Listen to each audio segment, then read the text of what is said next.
Muy buenas tardes, apreciados teleparticipantes. Desde la Unidad de Telesalud del Instituto Nacional de Salud del Niño, les damos una cordial bienvenida. El día de hoy me es grato presentar al licenciado Yuri Yupanqui Zamora, especialista en cuidados de enfermería en UCI pediátrica, magíster en gerencia y administración de servicios de salud. Actualmente se desempeña como enfermero asistencial en el servicio de cirugía de tórax, unidad posoperatoria cardiovascular en nuestra institución.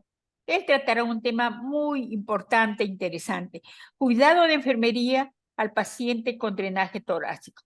Queda con ustedes el licenciado Yuri Yupanqui Zamora. Puede empezar, licenciado. Muchas gracias. Bien, agradezco la invitación de la unidad de capacitación para poderles brindar un poco de la experiencia personal, un poco de contenido teórico con respecto a lo que es los cuidados de enfermería en el manejo de drenaje torácico en nuestros pacientes pediátricos de nuestra institución. Soy el licenciado Yuri Yupanqui Zamora, como ya les había dicho la colega, de la unidad de servicio de cirugía de tórax cardiovascular, con años de experiencia, y espero que lo disfruten en la presente exposición. Bien, hablemos un poco de anatomía pleural. La pleura es una capa muy fina de tejido mesotelial que tiene dos porciones principales. Una parietal, que cubre la parte interna de la costilla, el diafragma y el mediastino, y una parte visceral que está en íntima relación con el tejido pleural. Entre las dos pleuras encontramos un espacio virtual, un espacio pleural que se llama, en el cual tiene un contenido de alrededor de unos 5 a 15 mililitros en una persona adulta, y en un paciente pediátrico maneja entre 0.1 y 0.2 centímetros por kilogramo de peso. Si ponemos un ejemplo de un niño de 10 kilos, 10 por 0.1, 0.2 estaría siendo más o menos de 1 a 2 centímetros de un ultrafiltrado plasmático, el cual va a funcionar como un lubricante para los movimientos pulmonares y para que funcione mejor lo que es la fisiología respiratoria en nuestros pacientitos. Fisiología pleural. Durante un ciclo respiratorio normal, las fuerzas de retracción elásticas del pulmón que tienden a colapsarlo y los movimientos de la pared del tórax y el diafragma que tienden a ensancharla generan una presión intrapleural que varía entre menos 8 centímetros de agua durante la inspiración a menos 2 centímetros de agua durante la expiración. Menos 2 centímetros de agua y menos 8 que ven ahí es de un paciente adulto. En un paciente pediátrico se maneja generalmente entre menos 8 centímetros de agua en la inspiración a menos 4 centímetros de agua durante la expiración. Dentro de la cavidad torácica hay una presión inferior a la atmosférica, que es la presión intrapleural negativa. Tan solo al final de una expiración forzada puede alcanzar una presión intrapleural positiva. Si se abre el tórax a presiones atmosféricas, los pulmones disminuyen su volumen hasta casi la mitad.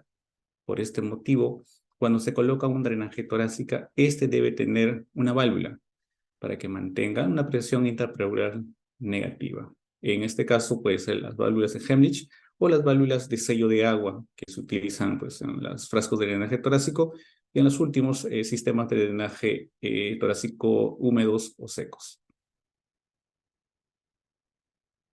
¿En qué casos utilizamos los sistemas de drenaje pleural? Mencionamos acá los casos de neumotórax, en casos de los derrames pleurales, en casos del empiema, en hemotórax y en el hemoneumotórax. En un neumotórax, bueno, como su nombre lo dice, el neumotórax viene a ser la presencia de aire en la cavidad pleural como consecuencia de un traumatismo intenso, fuerte, que puede ser por arma de fuego, un arma punzocortante, o por la presencia de alguna fístula broncopleural o alveolo pleural. En el caso de los derrames pleurales, este puede ser por la presencia de exudados, que como consecuencia de un proceso inflamatorio de la pleura o como consecuencia de una complicación de una neumonía. O trasudados como consecuencia de alguna insuficiencia cardíaca, una insuficiencia hepática o una insuficiencia renal.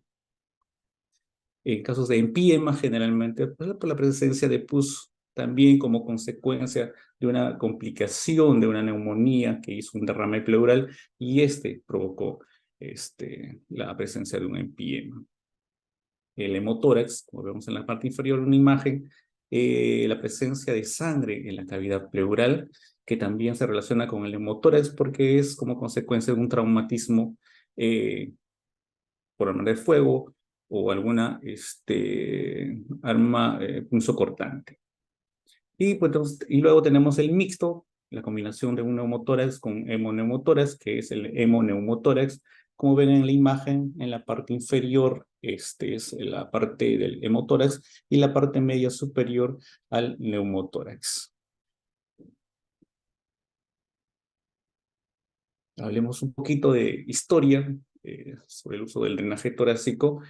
El primero que describe el drenaje torácico es en el siglo V y el siglo VI, Hipócrates, quien menciona, ¿no?, y refiere en sus escritos la utilización de unos tubos metálicos y cauterio con la finalidad de poder eliminar los empiemas en esa época. Posteriormente a ello, tenemos pues que utilizaban con la resección de una costilla o varias costillas y para la eliminación del tejido residual de los empiemas. Ya en Inglaterra, en los años de 1870, se inicia con los conceptos de drenajes torácicos cerrados.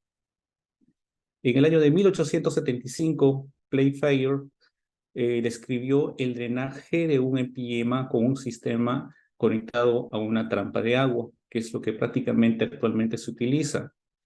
Gotthard Bülow, en el año de 1891, que fue un médico alemán, describe ya un método que añadía un sistema de sifón, el cual ayudaba a mantener el pulmón expandido, al generar una presión más baja que el espacio pleural.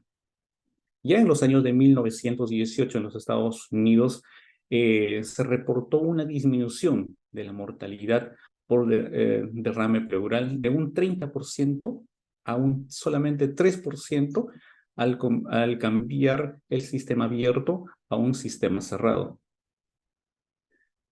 En el año 1922, Lilienthal convirtió en rutina lo que es el drenaje pleural después de una cirugía torácica.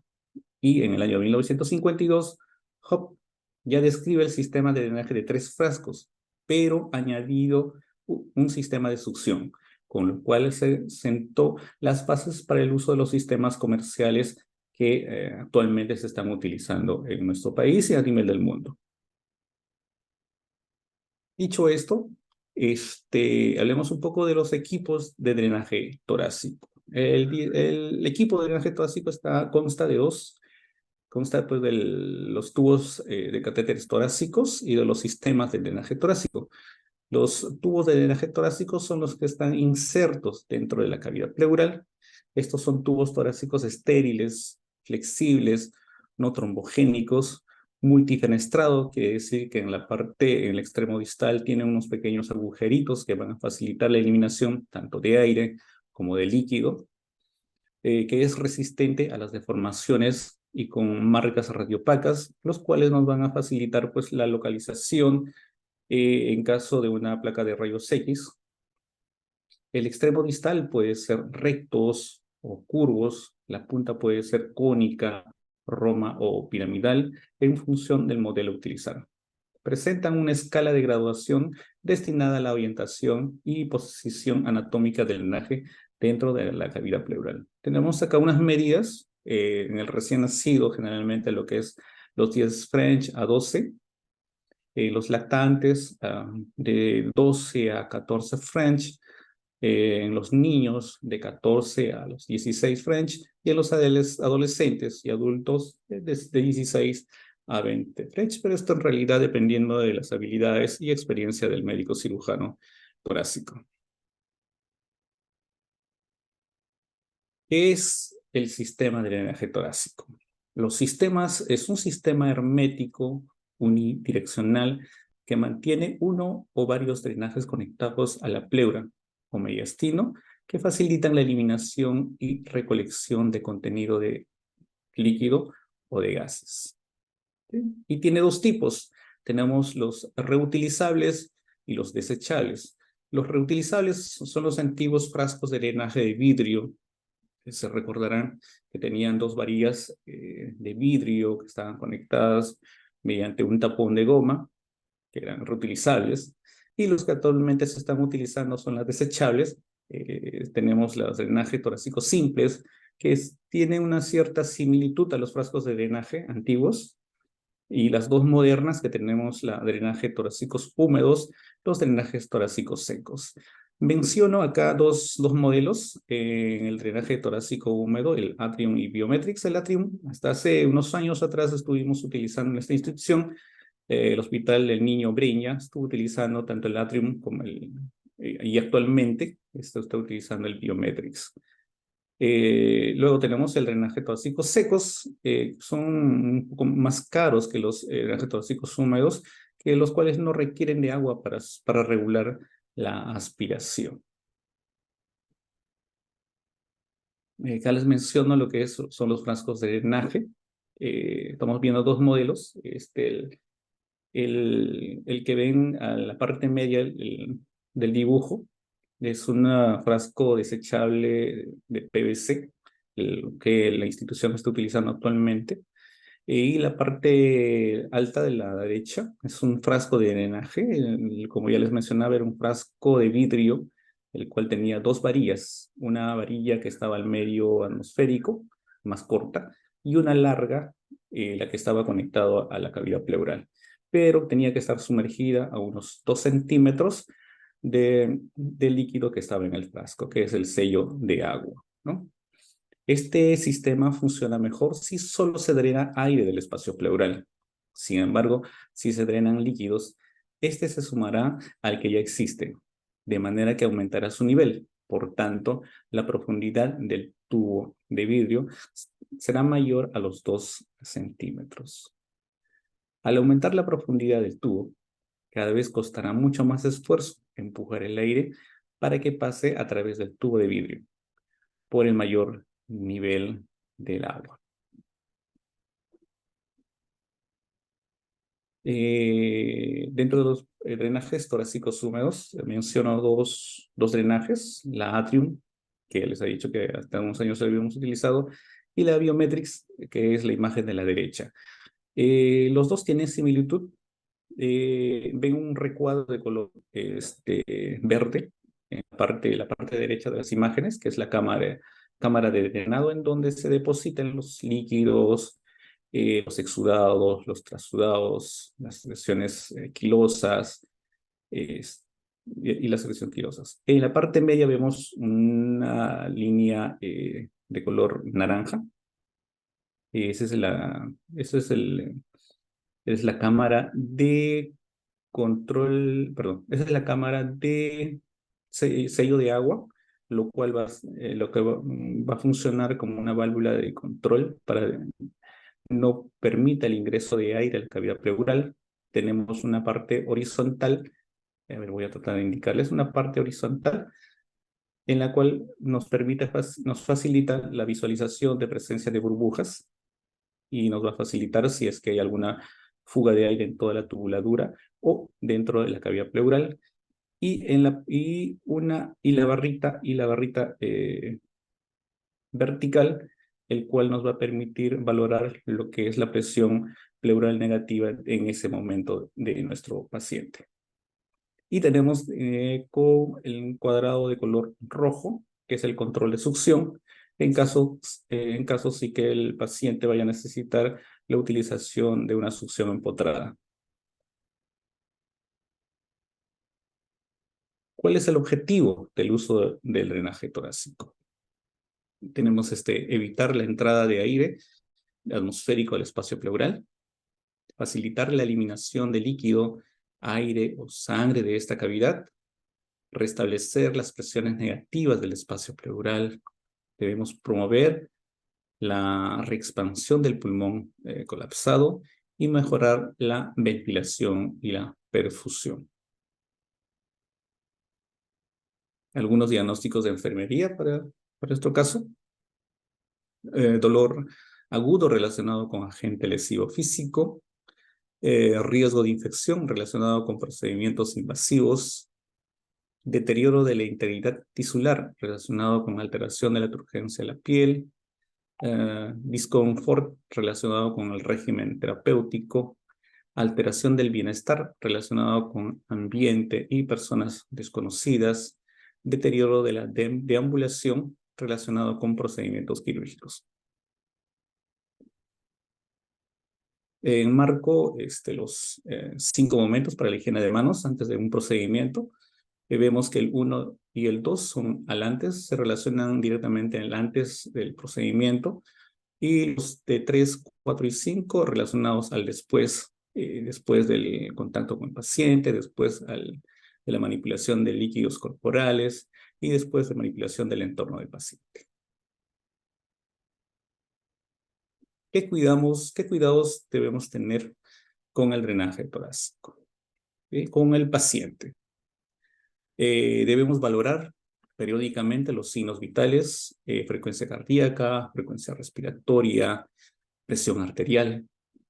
Debemos valorar lo que es la coloración de la piel y mucosas. Debemos ver piel marmórea, cianosis, signos de perfusión mediante la presiones sanguíneas bajas o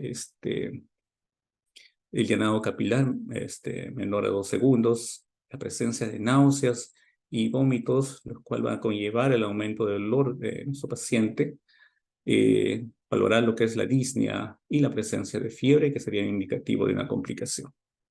En casos de aseo, al principio debe ser en cama.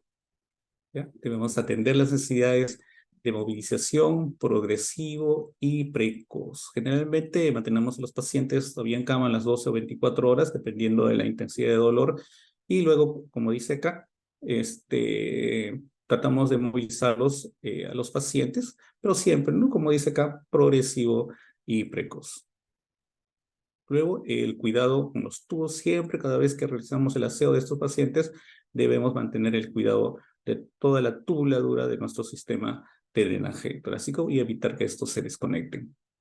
Debemos proporcionar fisioterapia o coordinar con el fisioterapista para que pueda proporcionar y mejorar lo que es el proceso fisiológico respiratorio de nuestro paciente, mantener al paciente en posición semisentado o sentado, fomentar ejercicios inspiratorios con el espirómetro de flujo y espirómetro portátil.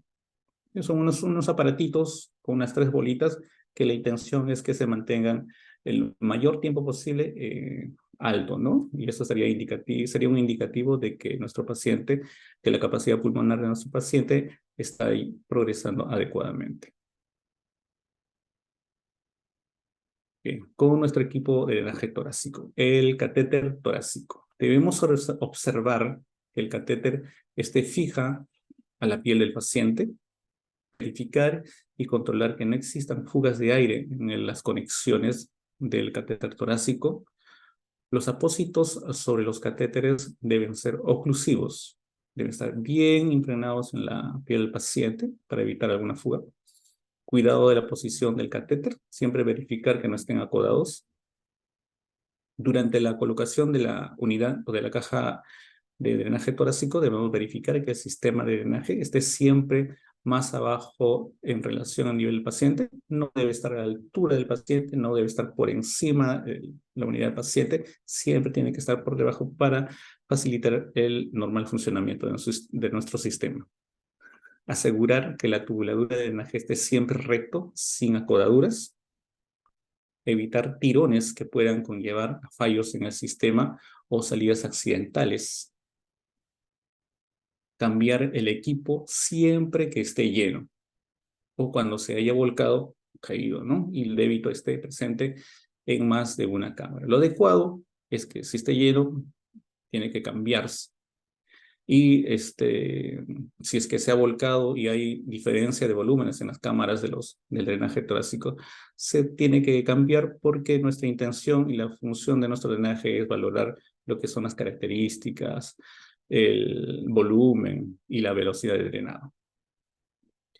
¿Qué debemos valorar? En la cámara de recolección. Debemos controlar el control rutinario de la cámara para monitorizar la velocidad, las características y volumen del drenaje de fluidos. Monitorear la cantidad drenada, marcando el nivel con la fecha y la hora de la medición.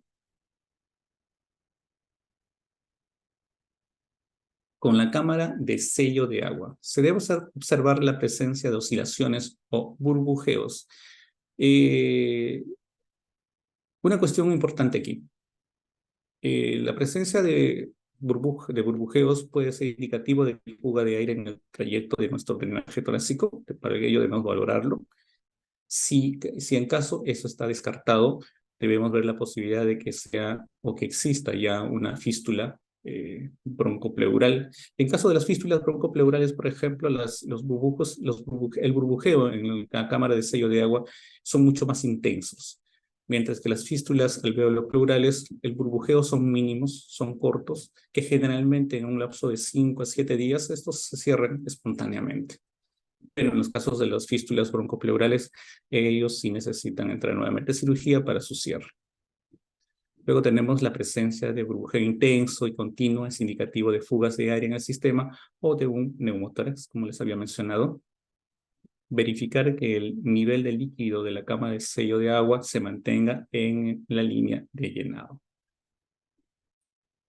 Luego tenemos en la cámara de control de aspiración. Debemos fijarnos que la apertura de la parte superior de la cámara no debe estar ocluida. Control periódico del nivel del agua en la cámara de control de aspiración para verificar que se esté aplicando la aspiración adecuada según la prescripción. Mantener la intensidad de la aspiración suave de modo que produzca un burbujeo continuo, lento y evitar burbujeos intensos. El burbujeo intenso ocasiona que el líquido dentro de la cámara de aspiración se evapore.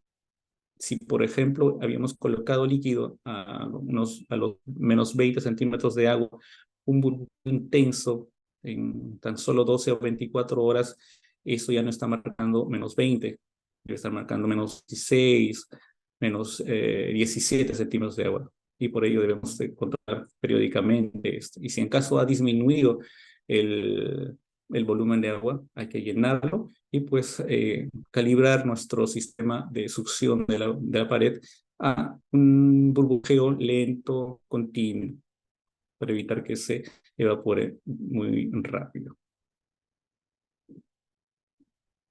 Dentro del tubo de conexión, ¿qué cuidado debemos tener? El trayecto del tubo debe estar siempre libre de líquido drenado, para un adecuado funcionamiento del sistema. Observar la posible aparición de fibrina, coágulos en el tubo de drenaje, y debemos intentar evacuarlos. El único momento en donde está indicado el ordeño del drenaje torácico es cuando tenemos la presencia de fibrina y coágulos, porque las fibrinas y los coágulos pueden ocluir nuestro sistema de drenaje y esto conllevaría pues, que tengan que retirarlo nuestro paciente el drenaje torácico y nuevamente pasar a hacer operaciones para una colocación de otro sistema.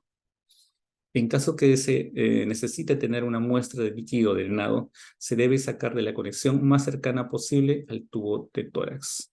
Si bien es cierto, las cajas de drenaje torácico tienen un puerto especial para poder sacar muestras de secreción de drenaje torácico, generalmente los médicos cirujanos quieren muestras frescas, así que siempre sacan de la parte más cercana al tubo torácico el líquido para la muestra de cultivos de secreciones.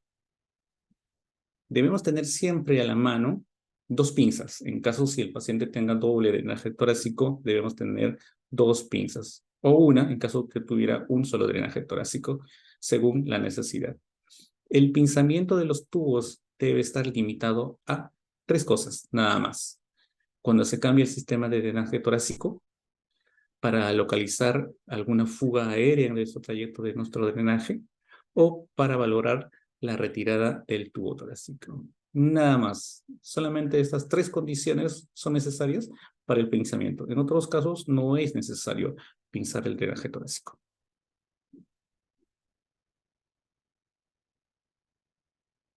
A ver, ¿qué complicaciones hay cuando hay una inserción del drenaje del tubo torácico? Puede haber un neumotórax, que generalmente ocurre por la punción accidental del pulmón, y puede ocurrir que el aire ambiental puede ingresar a la cavidad pleural y provocar un neumotórax.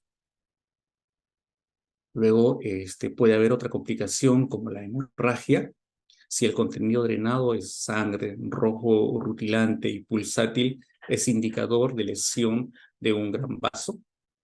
Aquí les muestro un cuadro, un cuadro del doctor Mariano Pensadón de Argentina del año 2012, pues que nos da un cálculo del drenaje torácico por kilo peso. Generalmente, como somos un hospital pediátrico, valoramos generalmente esto. Si damos un ejemplo, en la parte que dice, por ejemplo, un niño de 10 kilos, en la primera hora tiene que drenar como máximo 100 centímetros. A la segunda hora tiene que drenar como máximo 90 centímetros. Y a la tercera hora, como máximo 65 centímetros de contenido. ¿Qué tipo de secreciones podemos encontrar en este tipo de débito? Tenemos los contenidos serosos, cetrinos, tenemos el contenido hemático, tenemos los contenidos serohemáticos y tenemos el contenido purulento. Dentro del contenido seroso o cetrino, como ven en imagen, es un poco más claro, es un contenido clarito, un hemático bajo en realidad, que es un fluido denso, rico en proteínas. Puede proceder del suero sanguíneo o de las secreciones de las células mesoteliales. Luego el contenido hemático, que es una sangre más oscura, que es la salida de sangre de todos sus componentes, suele ser en consecuencia de una herida en el tórax, en raras ocasiones a la ruptura de un vaso sanguíneo dentro del espacio pleural. Tenemos el contenido serohemático, que viene a ser un líquido en el cual la sangre está diluida en el suero, que es un contenido hemático claro, y la secreción purulenta, que es un líquido más o menos espeso, de color blanco, amarillento, producto de una inflamación aguda o crónica. Se aprecia por acumulación de pus o empiema o líquido linfático, que es el quilotórax, ¿no? Que es debido a una infección por herida de tórax. ¿Qué otra complicación tenemos en el momento de la inserción del drenaje? Tenemos las lesiones del nervio intercostal. Como vemos en la imagen, en la presente imagen, vemos tanto la arteria, la vena y el nervio intercostal pasan por debajo de la costilla. Y en el momento de insertar el drenaje puede lesionar el nervio intercostal, causando un dolor intenso. El haz neurovascular localizado en el borde inferior de las costillas incluye la vena intercostal, la arteria y el nervio. Otra complicación, tenemos la laceración de órganos abdominales y torácicos, como puede ser el hígado, el estómago o vaso. Tenemos la aorta, la torácica, la arterial y las venas pulmonares. Otra complicación, tenemos las reacciones vasovagales como consecuencia de una insuficiencia pseudonalgesia, el cual puede llevar a un paro cardiorrespiratorio. Otra complicación, tenemos los enfisemas subcutáneos, que ocurre si los orificios del catéter de drenaje quedan fuera del espacio pleural o la piel no queda bien presentada alrededor del punto de inserción.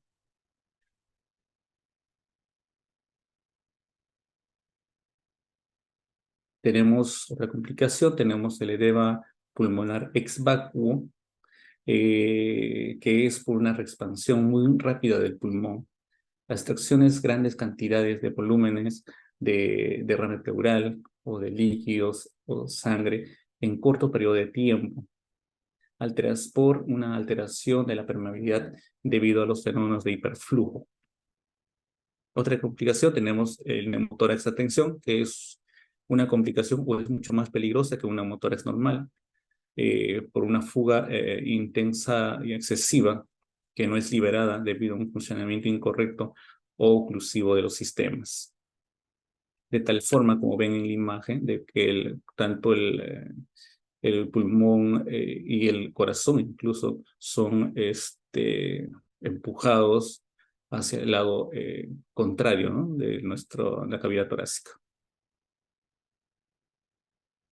Durante el uso del sistema de drenaje torácico también podemos encontrar lo que son las atelectasias o neumonías con respiraciones superficiales con escasa expansión torácica, secundarias a la inmovilización del paciente.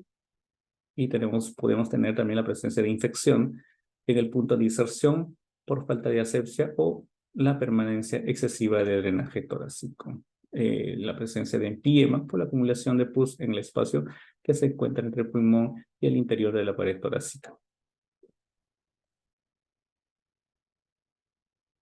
Muchas gracias. Si tuvieran alguna pregunta. Muy bien, licenciado. En este momento le voy a transmitir las preguntas que nos han hecho llegar. Dice, ¿en qué casos se lleva a cabo punciones torácicas periódicas sin necesidad de conectarlos a un sistema de drenaje? La necesidad de un sistema de drenaje es para poder eliminar grandes cantidades de contenido, sea líquido, sea aire, en los casos de neumotórax. Ya, solamente cuando hay grandes cantidades. Y Ya, cuando hay bien. grandes cantidades. Ya, bien. Nos pregunta, ¿es necesario clampar el tren torácico a un paciente cuando éste necesita ser trasladado? Ahí en una de las diapositivas mencioné que solamente hay 3 circunstancias en las que tiene que ser clampado. Si un paciente tiene que ser trasladado de una unidad a otra unidad o para que le realicen un simple procedimiento, no es necesario clampar. Siempre tiene que estar suelto para que el normal funcionamiento de nuestro sistema, porque el objetivo de nuestro sistema es pues mejorar lo que es el proceso respiratorio y la capacidad pulmonar. Bien, licenciado. Y el frasco, si lo trasladan en una camilla, ¿dónde debe ir el frasco de drenaje o el dispositivo de drenaje? En una camilla, en la parte inferior de nuestra camilla tenemos un tipo estante. Sí. Ahí podemos colocarlo, o en todo caso, como hacía mi servicio, por ejemplo, hasta años atrás, en el caso de frascos, nosotros teníamos una especie de canastilla. Unas canastillas que funcionaban como un recipiente para los frascos de drenaje, que eran como unas cajitas con unas asas, que se lo colocaba acá y el paciente incluso podía cargarlas de las asas de las cajitas y poder desarrollar sus actividades, como irse a bañar, irse al baño y realizar sus actividades de aseo. Pero una pregunta, ¿siempre debe estar por nivel debajo del tórax? Exacto, debajo del tórax. Sí, Siempre. especialmente si son frascos de drenaje, tienen que estar por debajo del tórax, porque ya los modernos, los sistemas de drenaje, tanto húmedo o seco, como les había mencionado, tienen válvulas de seguridad, pero su funcionamiento va a ser mucho mejor si están por debajo de lo que es la línea de inserción del drenaje torácico. De la punción, ¿eh? O sea, siempre por debajo del tórax, lo ideal, ¿no es cierto? Lo ideal, ya. ese es. Muy bien, licenciado, ya no tenemos más preguntas. Su exposición ha sido muy clara, precisa, por lo que paso a agradecerle. Gracias, licenciado, por su participación en las telecapacitaciones de la Unidad de Salud del Instituto. Felicitaciones por su buena y didáctica ponencia en bien del personal de salud y de los niños que requieren este tipo de cuidados. ¿Alguna recomendación especial a los teleparticipantes? Nada, estamos para servirlos en realidad. Soy licenciado Yuri Yupanqui y cualquier consulta pueden acudir a nuestro instituto, a la sede Breña, tercer piso, cirugía de tórax cardiovascular, que estaríamos presto para enseñarles un poco de nuestra experiencia que hemos adquirido con el tiempo, ¿no? En nuestro servicio, en los quehaceres del día. Bien, licenciado. Gracias también a quienes se conectaron con nosotros. Le recordamos que este interesante tema queda colgado en la página web y canal de YouTube del Instituto Nacional de Salud del Niño, donde pueden revisarlo libremente. Muy buenas tardes a todos.